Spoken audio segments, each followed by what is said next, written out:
and she was supposed to be working for mornings, which she was, but she volunteered for more hours, and even when she's not at work, she's just never home. I don't know where she is. She doesn't call us. She doesn't call our kids. My kids are always wondering where she's at, and you know, I myself, sure, she can do what she wants as long as she lets me know where she is for her own safety. But my kids always wonder where she's at. They always for days at a time. She's never home, and we broke it off several weeks ago, and only with my income alone, I can't really just do it with just me and my kids, especially that one has autism. I've always got to take her to the doctor and whatnot, and for these past 3 weeks, I have not seen or heard from her, even as so much as trying to help out with the kids or anything like that. So I can't get it. I'm surprised she's even here at court today. Okay, Moment right here is where everything shifts. Listen closely. Dad isn't just explaining childcare. He's laying out a lifestyle he rebuilt for his kids. Overnight shifts, doctor visits, constant presence. He's rearranged his entire world. Meanwhile, he reveals he hasn't heard from Mom in over 3 weeks. 3 weeks with no call, no visit, no check-in, and now she's shocked he filed? The emotional weight in his voice shows a man doing the job of 2 parents. And the judge definitely hears that exhaustion. Ask yourself, if one parent disappears for weeks, who's really carrying this family? Would you feel abandoned in his position? Or do you think there's more to Mom's story? Really, and honestly, I've caught her having some painkillers that I would only assume she's taken from the hospital she works at.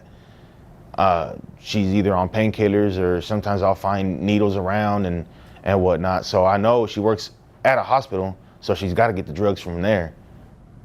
Okay. Is there anything else you want me to know?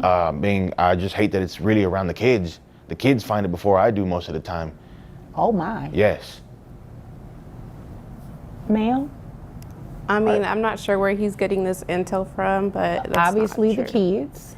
I mean, are you saying your kids are liars? I mean, they could be. I mean, I'm not sure. You're not sure because you're not around that much?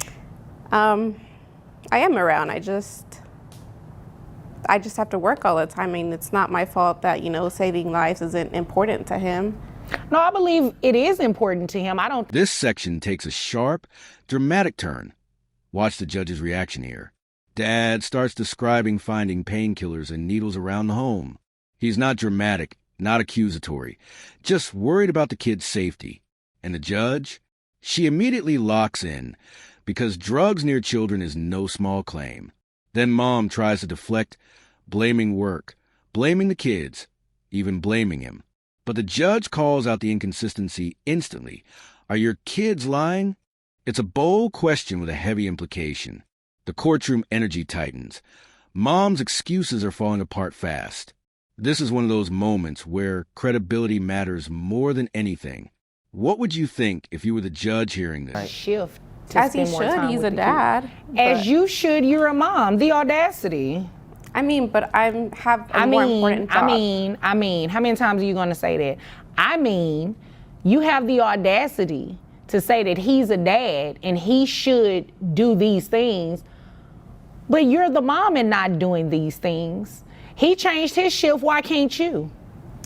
Because it's inconvenient to me. I've actually heard a couple times to where she says, I gave birth to him, it's your job to take care of him. You believe that? Yes. Interesting. Wow. No, that's not how this works. That's not how any of this works. You are going to financially support these children, and I'm going to make sure of it today. And you may want to look into trying to do a shift change yourself so you can spend some time with the kids. I mean, obviously, I can't court order you or force you to spend time with them, but you should want to spend time with the kids. And I mean, considering that one of them has autism, you should want to spend more time with your kids. This moment hits hard, emotionally and legally. The judge confronts Mom for dismissing her own parental role, and you can hear the disbelief.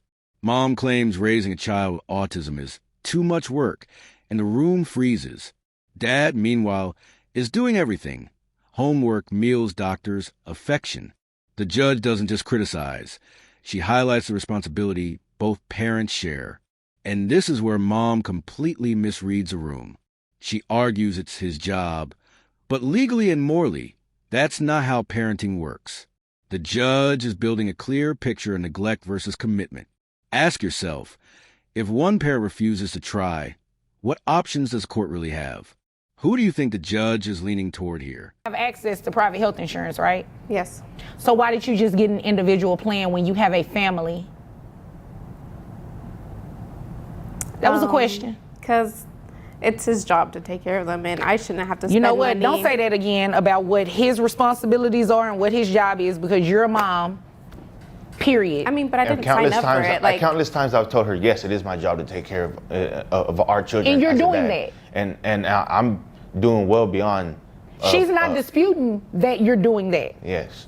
And I feel But like you're I'm not doing your part. I feel like I'm always not doing enough for my kids. I mean, but and you only also because I don't forced have me my to have other the half. kids. Like, I don't know why you're doing that. Because You don't want to have your kids? I mean, like, when I was pregnant, I told him I didn't want him because I wanted to go party. And, like, he was just like, no, we got this. And, like, how is it my fault? He wanted them. I didn't want them.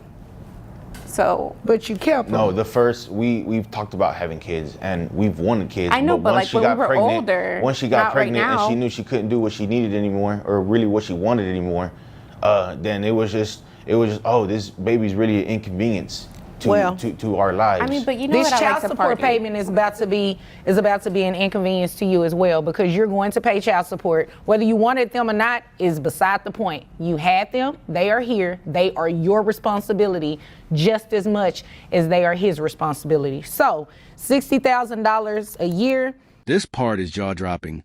Listen to mom's confession carefully. She openly admits she never wanted the kids because she wanted to go party. The courtroom stops. Even dad looks stunned, though he's heard it before.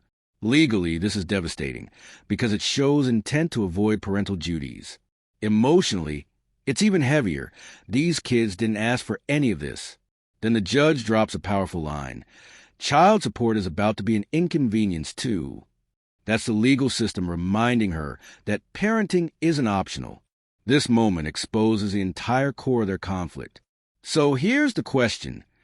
Does admitting the truth make her honest or irresponsible? What would your reaction be if someone said this about your kid? I have your gross set at $5,000. Your net is $4,101.87. Medicaid reimbursement based on 9% of your gross is $450. Do you think you can get health insurance through your employer that's cheaper than that for the children?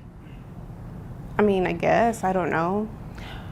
You don't want to look into it? Not really. we work for the same company. Yes, she does. Oh, okay. So this is what we'll do. You just go ahead and pay that, and you can roll your eyes all you want to. I can roll my eyes too.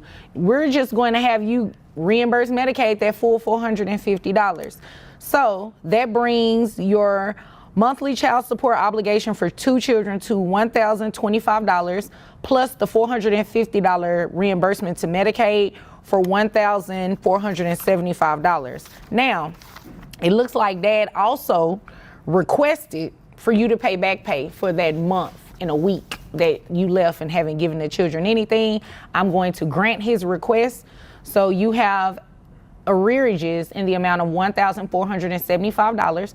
That's to be paid at $25 a month. So your monthly child support obligation, including the back pay, is $1,500. You have any questions about anything I just said? I mean, I just feel like it should be less. What am I going to be left with to party with? Like, what am I going to do? I don't know, maybe pick up some extra shifts or work a part-time job. Or take care of your kids. Don't, you know, if she doesn't want to take care of her kids, I really don't care at this point.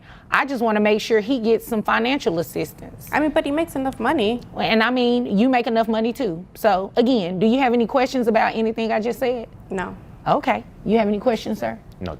What a case. Emotionally charged, legally complex, and revealing on every level. The judge's final ruling makes one thing clear. Responsibility follows the children, not personal convenience. Dad, who carried the full load, gets the support he deserves, back pay included. Mom is ordered to contribute, not because she wants to, but because the law requires equal accountability.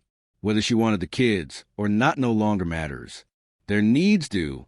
This case reminds us that parenting isn't a contract you opt out of. It's a commitment the court will enforce. So what stood out to you most? The testimony, the judge's tone, or mom's shocking admissions? If this case shocked you like it did us, don't forget to drop your thoughts below, and hit subscribe for more explosive courtroom drama.